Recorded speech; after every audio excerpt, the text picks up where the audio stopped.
જય શ્રી વિદ્યાર્થી મિત્રો, આજે આપણે ધોરણ 9 હિન્દીમાં પાઠ 19 મહાકવિ તિલક કાલિદાસનો ભાગ 3 ભણવા જઈ રહ્યા છીએ। ગાવ મિત્રો આપણે કાલિદાસના જન્મ સમય એનું કવન જે છે એનો સમયની વાત આપણે એ જોઈ। એના જીવનનો શું ઘટના બની, એ પેલા મૂર્ખ હતા, કઈ રીતે રાજપૂત એના લગ્ન કરવામાં આવ્યા, કઈ રીતે આ જે મૂર્ખ કાલિદાસ છે એ ક્યારે કેવી રીતે કવિ કાલિદાસ બન્યા, એના જે ધર્મપત્ની છે એનું શું કીધું, જ્યાં તેણે 3 નાટકો 3 મહાકાવ્યો લખ્યા, કશ્ચિત કશ્ચિત વાગ્વિશિષ્ટ કીધું, તેની પત્ની એણે રઘુવંશ, કુમારસંભવ અને મેઘદૂત એની રચના છે એ એણે કરી। આગળ આપણે જોવાનું છે આજે કે ભાઈ इस पर महाकवि कालिदास क्रमशः 3 रचना लिखी। विद्युतमा को जब उनके पंडित होने का विश्वास हुआ तो उसने बात खोलकर महाकवि कालिदास का स्वागत किया। कालिदास की हर क्षेत्र का गहरा अनुभव था। प्रकृति का जैसा वर्ण उनके साहित्य में मिलता है वैसा कहीं नहीं मिलता, और उन्हें प्रकृति के बिना मनुष्य जीवन पर अधूरी दिखाई पड़ता था। कालिदास की उपमाएं विश्वविख्यात है। मेघदूत જે રચના કરી, આ મેઘદૂતની અંદર વાતાવરણ ઋતુસાર જે રચના કરી, ઋતુસારમાં પણ એને અલગ અલગ જે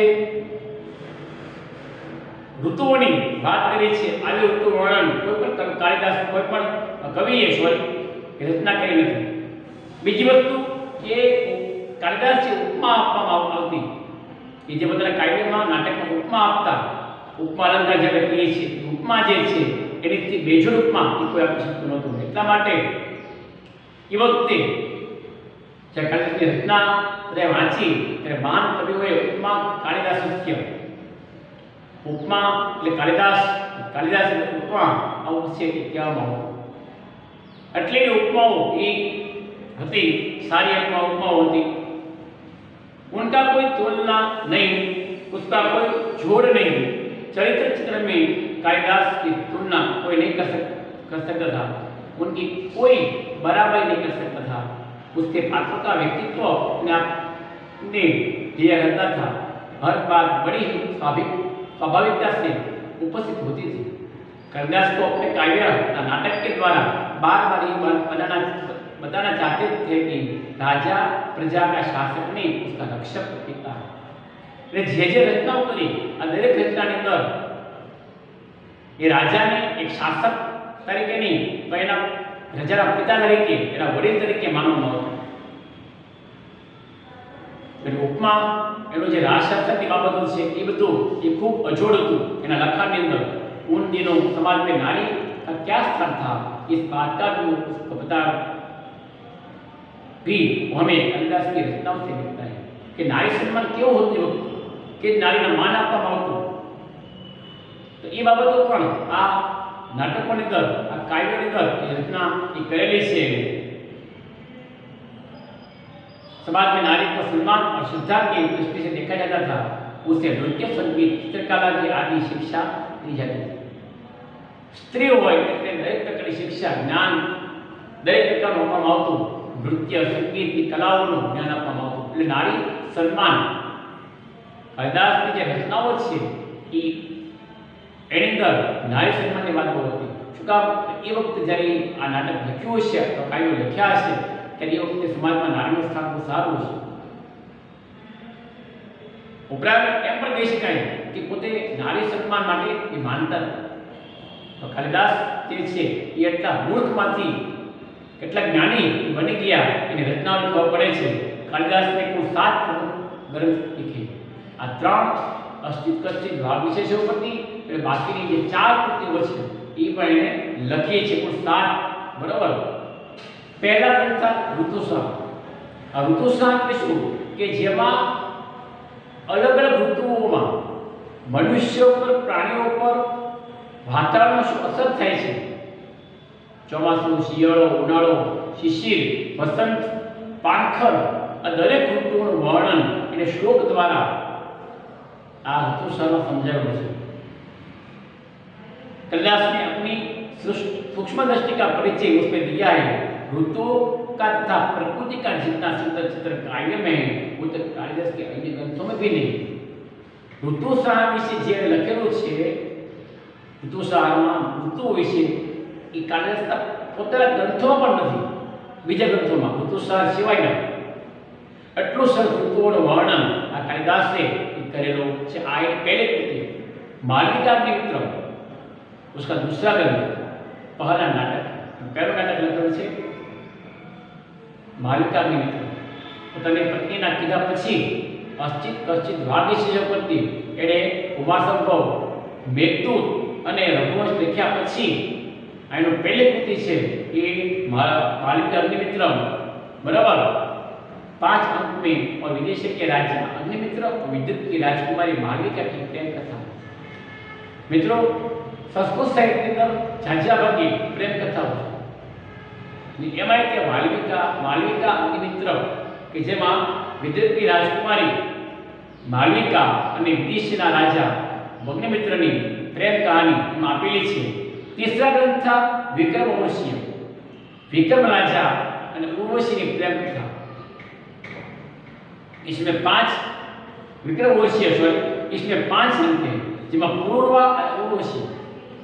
ઉર્વશી એટલે સ્વર્ગની અપ્સરા અને પૂર્વા આ એક રાજા છે। એ બંનેની પ્રેમ કહાની એની વાત આમાં કરેલી છે।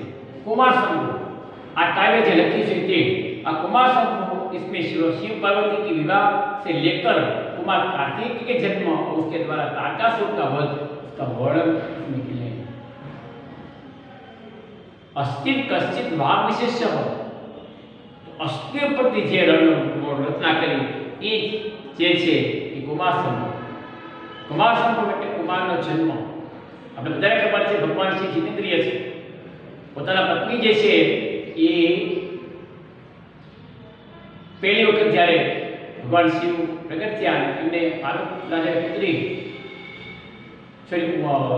સતી જ્યારે વિવાહ નથી થયા ને જ્યારે અપમાન કરવામાં આવ્યું સતી ને એનો અગ્નિસંસ્કાર થયો, બળી ગયા સતી ને ત્યારે ભગવાન શિવ બધો શબ લઈને એ આખા નગરમાં, આખા દેશમાં ફિરાતા, આખા વિશ્વમાં ફિરાતા ને જ્યાં જ્યાં અસ્થિ પ્રિયા ત્યાં શક્તિકુંડો બની। એ પછી પોતે હિમાલયમાં તપ કરવા એ ગયા। આટલા વર્ષો તપ કર્યું, રાક્ષસોનો ત્રાસ વધી ગયો, તારકાસુરનો ત્રાસ વધી ગયો ત્યારે ઇન્દ્ર રાજા જે છે એ ભગવાન બ્રહ્માજી પાસે ગયા કે જો બ્રહ્માજી ભગવાન તમે અમને કંઈક રસ્તો ચીંધાડો। ત્યારે બ્રહ્માજી કીધું કે ભાઈ જો ભગવાન શિવના અવતાર છે એ પાર્વતી સાથે થાય તો એ બાળકનો જન્મ થાય એ તમારો છે સેનાપતિ બને। અને પછી આ તારકાસુરને મારવા માટે ભગવાન શિવને ધર્મને ભંગ કરવા માટે ઇન્દ્રએ કામદેવને મોકલ્યા। કામદેવ બળીને ભસ્મ થઈ ગયા। એ સમય પછી ભગવાન શિવ તે ધર્મથી બહાર આવ્યા ને પાર્વતી સાથે યજ્ઞ થયા। એનાથી જે બાળક જન્મો એ કાર્તિકેય ને કાર્તિકેય છે એ સેનાપતિ બીજા કોના દેવોના। પછી તારકાસુરનો વધ કરવામાં આવ્યો। તો આ બધી વાત છે એ કુમાર સંભવમાં આવે છે। પછી છે 5મો ગ્રંથ એ મેઘદૂત, જે અસ્થિત કશ્ચિત ભાગ વિશેષ વાગર से सबको वागर का पति बन के जगतના पितृ बनते ई जे छे कुमार संभव। अस्तित्व जे थाय छे ईश्वरी मेघदूत, बराबर, या खंडकाय में इसकी शुरू में कालिदास ने बादल को दूत बनाकर कुबेर की नगरी में अलकापुर भेजा। आ मेघदूत में શું છે તો मेघदूत के अंदर 2 भाग पड़े हैं, पूर्व में उत्तर में। पूर्व में के अंदर એવું આવે છે કે અલકાપુરના રાજા કબીર શું કહેવાય કુબેર, આ કુબેરને ત્યાં વ્યક્તિ હતા। કુબેર સવારમાં રોજ પહેલા જાગે અને ભગવાનની પૂજા કરતા અને કમા તોડી લાવવાનું એ વ્યક્તિને એવું કામ હતું। નાયકનું આ નાયક એટલો જ એ પતિના પ્રેમમાં હતો એટલે એક દિવસ એ વહેલો જાગી, સવારમાં 3:30 વાગે જાગી અને કમળ છે તોડીને એ કે ભાઈ હું એટલે મારું કામ છે પૂરું થઈ જાય એટલે મારે ચિંતા રહે નહીં। વહેલા સવારમાં ફૂલ ખીલ્યા પહેલા આ ગુલાબ ખીલા ખેલા આ કુબેરના દરબારમાં જઈ એને ભગવાનની પૂજા સ્થળે જઈ અને કમળ તોડી ત્યાં મૂકી દીધું. સવાર પડી સૂર્ય ઉગ્યો તો કમળ ખીલ્યું. કુબેર છે એ ભગવાનની પૂજા કરવા માટે જાય છે, કમળ હાથમાં લે છે, કમળ ખીલે છે, એમાંથી એનો ભમરો જે છે એ ભમરો કુબેર ડખ મારે છે. કુબેર શ્રાપ લે છે કે જેને આ કાર્યકૃત્ય કર્યું છે એને હું શ્રાપ આપું છું કે કેટલા વર્ષો બાદ 1 વર્ષ સુધી એ પોતે પોતાની પત્ની દૂર હોય છે. તો એને શ્રાપ આપ્યો આ નાયકને. ને નાયક છે એ પર્વત ઉપર જઈને એ ત્યાં રહે છે પોતાની પત્ની દૂર. ને એ સમયે ચોમાસું આવે છે, વાદળો બંધાય છે, એની વાર્તા આવે. સાહેબ પક્ષે કાલિદાસ છે એ આ નાયકના શબ્દોમાં બાદળને પોતાની પત્નીને સંદેશો કે પ્રેમીઓ હોય એટલે કોઈ પણ વસ્તુ સજીવ લાગે એટલે બાદળને સંદેશો આપે છે. હે બાદળ, તું મારા પત્ની જે અલકાપુરમાં રહે છે ત્યાં મારો સંદેશો છે મોકલો. અને એ વખતે કાલિદાસ છે એ જે આ એનું ઉજ્જૈન નગરી છે એ ઉજ્જૈન નગરીથી અલકાપુર સુધી એના જે રસ્તાઓ છે વર્ણન છે એ કરે છે. એ ઉપરથી નક્કી થાય છે શાસ્ત્રની અંદર કાલિદાસના જન્મ અને એનો જીવન છે કે કદાચ કાલિદાસ ઉજ્જૈન નગરીમાં રહેતા હશે, પોતે દૂર છે એ વખતે એના માં કાવ્ય લખેલું છે મેઘદૂત. આવી લોકવાયકા છે પણ એની અંદર આ કુબેરનો શ્રાપ નાયક શિવના પોતાની પત્ની દૂર પોતાની પત્નીને સંદેશો મોકલે છે. અને એ પૂર્વ મેઘ અને ઉત્તર મેઘની અંદર આ 2 ભાગની અંદર મેઘદૂત છે એ વહેંચાય છે. તો આ મેઘદૂતની વાત છે. इस काव्य में वर्षा काल और वीरत का वर्णन किया है. वीरत એટલે પોતે પત્નીની દૂર છે અને બીજું છે વર્ષા ચોમાસું. જ્યારે એ જાય છે ત્યારે ચોમાસું શરૂ થાય છે. એ ચોમાસાનું વર્ણન એ ઉજ્જૈન નગરથી અલકાપુર જે સ્થળ છે એમાં ચોમાસાનું વાતાવરણ કેવું છે એ વાત આવે છે. तो આ વસ્તુ આમાં કીધી છે. इसमें भारत के भूगोल की भी अच्छी जानकारी दी है. भूगोल मैप આપણો ભૂગોળ કેવો છે ભારતનું એની પર વાત આમાં કરવામાં આવી છે. રઘુવંશ એક મહાકાવ્ય અસ્થિત કચ્છ ભાગ વિશેષ કશ્યપ પરથી જે છે રઘુવંશની રચના. રઘુવંશ એટલે શું? રઘુનું વંશ, રઘુકુળ સદા ચલી આઈ, પ્રાણ જાય તો વચન ન જાય. એ આ નાટકની અંદર એ આવે છે. રઘુકુળની અંદર રઘુરાજા અને રામના વંશજોની એ વાત અંદર આવે છે. कवि कालिदास ने पहले कह दिया कहा तो सूर्य से उत्तर हुआ ये वर्ष है, सूर्य वर्ष है, मोटी बुद्धि वाला. आज रघुवंश से कि सूर्य कोणनो ये वंश है. मैं इनको से बनी छोटी छोटी नाव को लेकर अपार समुद्र को पार करने की बहुत बात सोच रहा हूँ कि वो नाना वाक्य भेगा करी અને જેમ એક એક તેલકો ભેગી કરી અને કોઈ હોળી બનાવે અને દરિયો પાર કરી જાય એવી રીતે હું આ રચના શીખું છું. આ કવિ કાલિદાસે પોતાના સાહિત્યમાં લખેલો છે. सूर्यवंश के दिलीप से लेकर कुशवंश के उत्तराधिकारी तक तथा रघुवंश में दिलीप राजा के जने फूल वागवाથી પણ એનો એનો પુષ્પનો હાર કરવાથી પણ એનો મૃત્યુ થાય છે. આવા રઘુ દિલીપ રાજા એના વંશની અંદર રામ, દશરથ રાજા એના પણ પુત્ર રામના લવકુશ પછીના પણ ઉત્તરાધિકારીઓ એ બધી વાર્તાઓ આ રઘુવંશની અંદર આવે છે. કાલિદાસ का सातवां उत्कृष्ट ग्रंथ अभिज्ञान शाकुंतल. मित्रों આપણે આગળ જોયું કે અસ્તિત્વ કશ્ચિત ભાગ વિશેષતા ઉપરથી એને રઘુવંશ, કુમાર સંભવ અને મેઘદૂત લખ્યું. એ પછી એણે ઋતુસારની રચના કરી, માલિકા નિમિત્તની રચના કરી. આવા ઘણા નાટકો લખ્યા. દરેક નાટકો દરેકથી ઉત્કૃષ્ટ છે. એની કાલિદાસની ઉપમા પણ ઉત્કૃષ્ટ છે. પરંતુ આ નાટકોની અંદર આ કાવ્યની અંદર સૌથી ઉત્કૃષ્ટ હોય તો અભિજ્ઞાન શાકુંતલ. અભિજ્ઞાન શાકુંતલની અંદર અભિજ્ઞાન એટલે જાણવું, અજાણ, શાકુંતલ એટલે શકુંતલા. આ વાર્તાની અંદર એવું છે એ શકુંતલાના પુત્ર છે એ દુષ્યંત સાથે ગાંધર્વ વિવાહ છે એ કઈ નાખે. શકુંતલાનો અર્થ શું થાય? શકુન સંસ્કૃતમાં એટલે પક્ષી. ઉર્વશીની પુત્રી શકુંતલા જંગલની અંદર એ મોટી થઈ અને શકુન પક્ષી દ્વારા એનો ઉછેર થયો. ઋષિને મળી, ઋષિએ એને મોટી કરી. આ બાળક જ્યારે મોટી થઈ 18 વર્ષ થઈ અને એક રાજા સાથે મુલાકાત થઈ. આ બંને ગાંધર્વ વિવાહ કરી નાખ્યા. રાજા દુષ્યંત સાથે એને લગ્ન કર્યા. કોઈને ખબર ન પડી. ગાંધર્વ વિવાહ લગ્ન કરી નાખ્યા. એ ગાંધર્વ વિવાહ લગ્ન કર્યા પછી પોતે પોતાના ઘરે બીજાના ઘરે ચાલ્યા ગયા. આ સમય દરમિયાન એના પિતાને ખબર હતી કે ભાઈ મારા પતિના દીકરીને મોકલવાની છે સાસરે, પરંતુ આ શકુંતલા છે પોતાના પતિના વિચારમાં એ ઋષિના આશ્રમમાં એ હતી.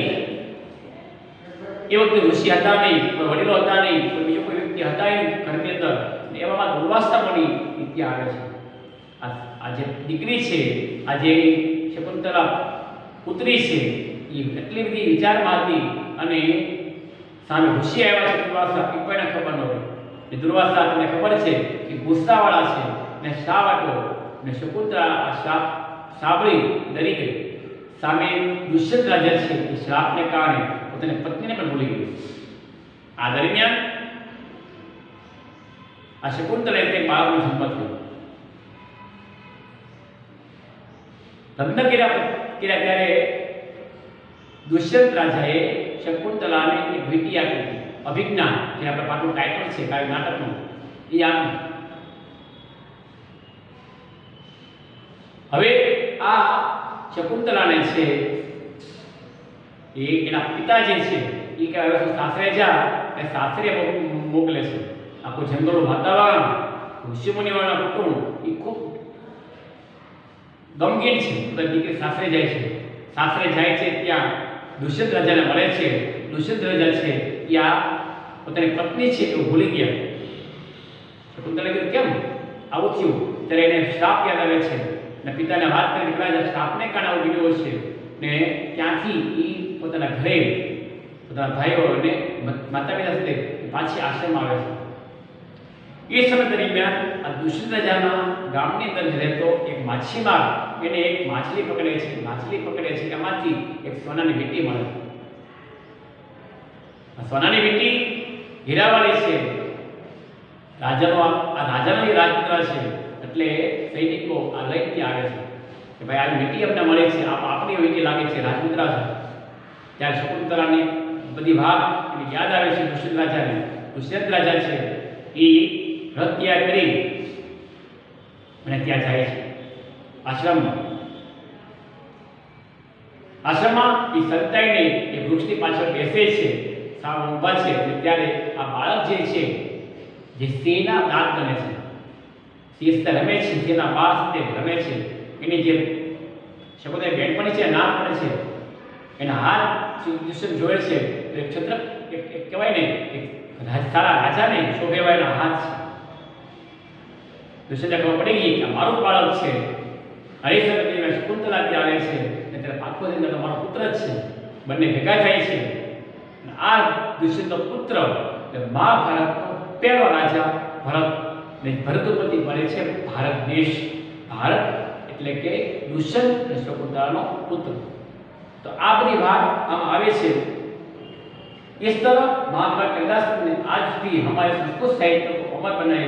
उनकी रचनाओं और तत्कालीन साहित्य शासन और राजनीति, समाज, जन विश्वास, भूगोल, ललित कला, स्थापत्य इसकी झलक मिलती.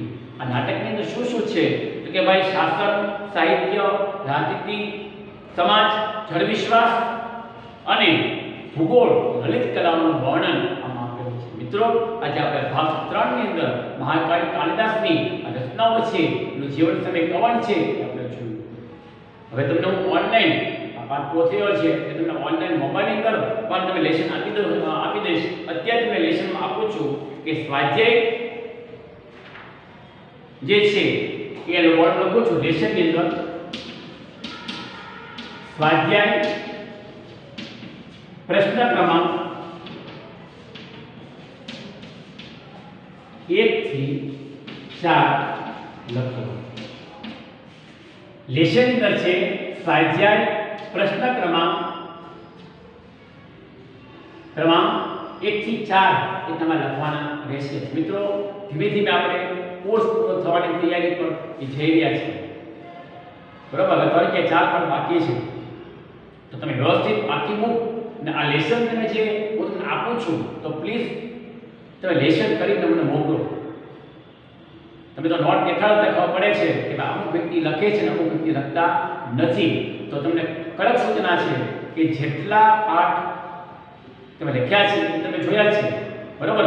છેલ્લો પાઠ આ જે છે તે કરાવું છું. એ પાઠનો પણ આખી બુકમાં લેસન મને ઓનલાઈન તમે લેસન છે મોકલી દેજો. કારણ કે જે મિત્રો લેસન મોકલતા નથી પણ આપણે ઓનલાઈન જોતા પણ નથી અત્યારે, બરાબર. તમને નોટ આપણે મગાવી હતી. હવે જે છે હવેની વાત કરું તો દરેક લેસન મોબાઈલમાં ટિક માર્ક કરીશું. એટલે ફરજિયાત તમારે આ લેસન છે જોવાનું મારે છે. તમને હું મોબાઈલ લેસન દેખાડી તમે જેમાં કહેવાનું છે એ તો નહીં કે ખૂબ સરસ સારું છે કેવી જે નોટ બતાવશો તે દરેકના પાઠ 1 થી 19 પાઠ અત્યારે જે ચાલ્યા છે એ દરેક પાઠ તમારે વ્યવસ્થિત લખેલા હોવા જોઈએ.